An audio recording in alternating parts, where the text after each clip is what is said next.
भगवान शंकर ने जब लक्ष्मी जी का विवाह भगवान विष्णु के साथ कराया था, तब लक्ष्मी जी ने धन्यवाद दिया था शिव जी को, आप मुझे आदेश दो कि मैं आपकी सेवा क्या करूं। शंकर भगवान ने कहा मुझे सेवा की जरूरत नहीं है। लक्ष्मी जी कहती है नहीं, आपने मुझे नारायण से मिलवा दिया, कुछ तो कहिए प्रभु। शंकर भगवान ने कहा जब प्रदोष काल हो, शाम का समय हो, उस समय पर बेलपत्री, पीपल और आंवले के नीचे लक्ष्मी तो कुछ देर के लिए विराजमान हो जाना। जो तेरे इन वृक्षों के नीचे शाम को दीप लगाने आए उसके घर तो पीछे पीछे चली जाना, बस इतनी कृपा कर दे। आपको कथा में कहा था मंथन हुआ, उस मंथन में सबसे पहले अगर कुछ निकला तो 5 गाय निकली। कितनी? 5 गाय निकली। और पहली गाय नंदा, दूसरी सुभद्रा, तीसरी सुरभि, चौथी सुशीला, 5वीं बहुला। ये 5 गाय निकली थी। और उन 5 गौ माता के निकलने पर गाय को प्रकट क्यों किया? क्योंकि शंकर भगवान विष पिएंगे, कंठ जलेगा।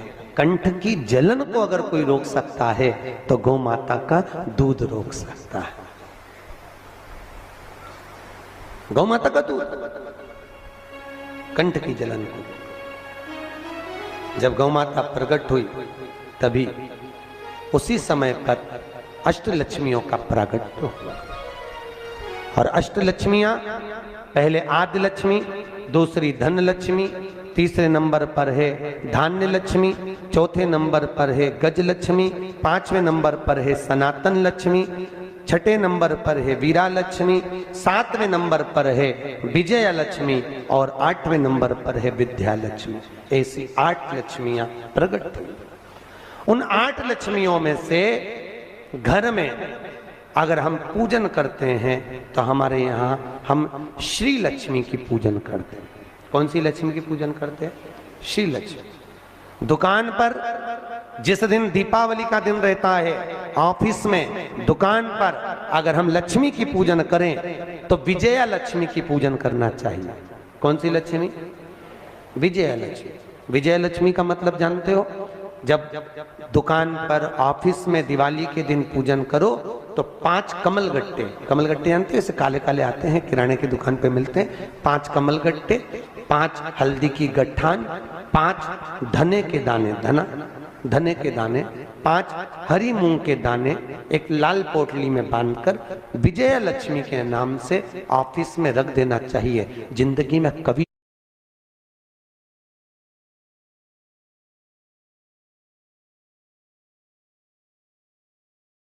चौगने बढ़ते चले जाते हैं। ये केवल लक्ष्मी पूजन वाले दिन होता है। तो घर में अपने रखी जाती है श्री लक्ष्मी। उसी श्री लक्ष्मी को हमारे यहाँ धन लक्ष्मी कहा गया है। और व्यापार व्यवसाय में रखी जाती है, जम के बोलो, विजया लक्ष्मी। बच्चों के रूम में दीपावली के दिन जो पूजन करी जाती है वो गज लक्ष्मी की करते हैं। कौन सी लक्ष्मी? गज लक्ष्मी। गज लक्ष्मी मतलब हाथी पर बैठी हुई। हाथी पर बैठी हुई लक्ष्मी से मतलब ये नहीं कि आप गज लक्ष्मी का फोटो लगा दो या गज लक्ष्मी का चित्र लाओ या मूर्ति लाओ। अपने को केवल एक पूजन के बाद में कुंकू की या हल्दी की या सिंदूर की बिंदी अपने बच्चों के पढ़ाई के रूप में गज लक्ष्मी के नाम की लगा देना चाहिए।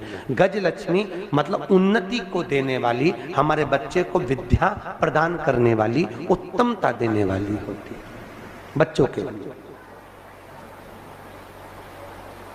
गज लक्ष्मी। हाँ, किसी व्यक्ति से धन लेना है, संपदा लेना है, वो नहीं दे रहा तो हमारे यहाँ सनातना लक्ष्मी का पूजन किया जाता है। कौन सी लक्ष्मी?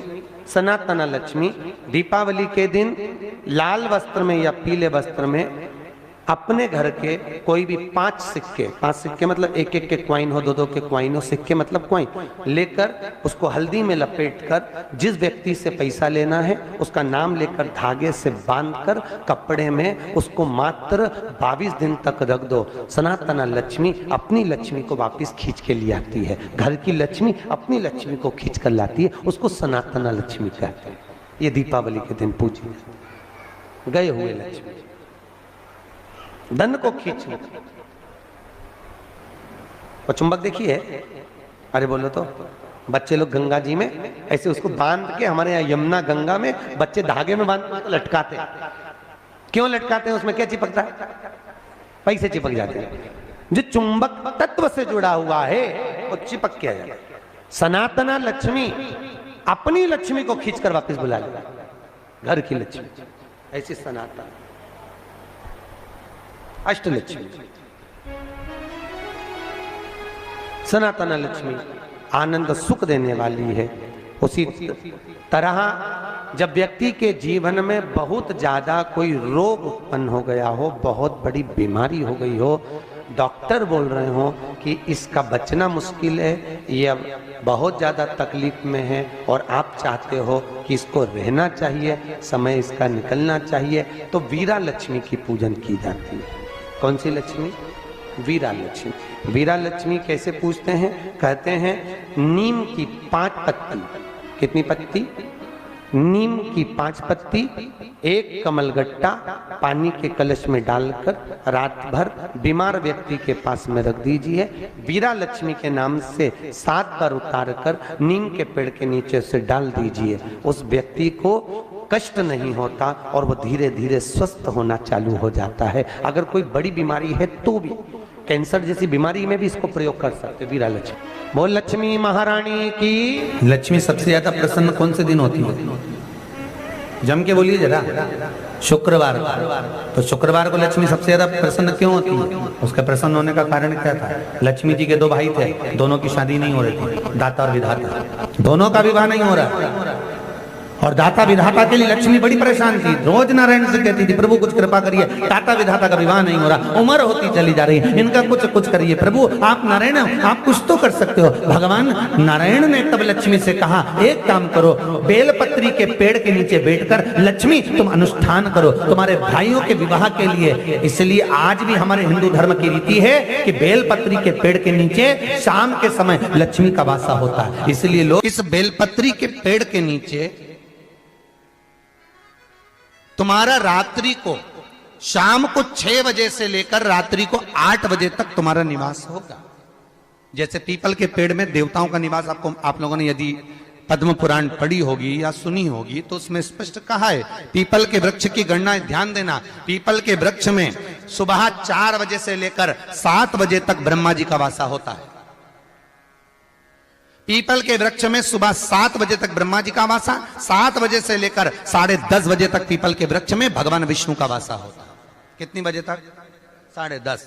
10:30 से लेकर 11:30 12 बजे तक पीपल के वृक्ष में पितरों का वासा होता है। इसलिए हमारे यहाँ पितरों को श्राद्ध पक्ष में जो भोजन कराया जाता है वो 10:30 से 12 के बीच में कराया जाता है।